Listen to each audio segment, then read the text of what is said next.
In today's video, I'm going to teach you how to change the date format in Google Forms to suit your specific needs. This is particularly useful if you're working with international audiences or if you simply prefer a different date format than the default. Let's jump right in and get started. First, begin by opening your web browser and navigating to Google Forms. If you're not sure how to get there, simply type Google Forms into your favorite search engine and click on the relevant link. Once you're on the Google Forms homepage, you'll need to open the form you want to edit.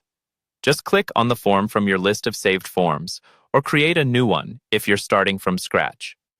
Now that you have your form open, take a look at the questions you've set up or are planning to set up.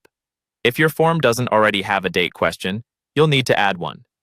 To do this, click on the plus icon to add a new question. From the drop-down menu, select the date option, which allows you to include a question specifically for date entries. With your date question in place, select the gear icon in the top right corner of the form. This is the settings menu, and it's where most of the customization magic happens. In the settings panel, navigate to the General tab. Here, you won't specifically see an option to change the date format directly. However, the format is dependent on your computer's language and region settings. To adjust these settings, you'll need to go back to your Google account settings. Open a new tab and sign in to your Google account. Find the Settings or Manage Your Google Account option, typically found under your profile picture. Within your account settings, locate the Data and Personalization tab. Here, you'll find the language settings where you can choose the primary language you prefer your Google products to use. Select a language that reflects the desired date format.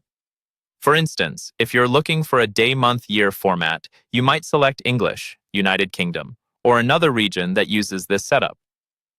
After adjusting your language settings, return to your Google form. Reload the form page by refreshing it so the new settings take effect. Once you've done this, open your form again and check the date question. You should now see the date format reflect the changes you made in your Google account settings. And there you have it. By following these steps, you've successfully customized the date format in your Google Forms. Remember, changes made to account settings might affect other Google services as well, so ensure this adjustment suits your overall workflow. Thank you for watching, and I hope this guide helped you tailor your Google Forms to better meet your needs. If you have any questions, feel free to leave them in the comments section below.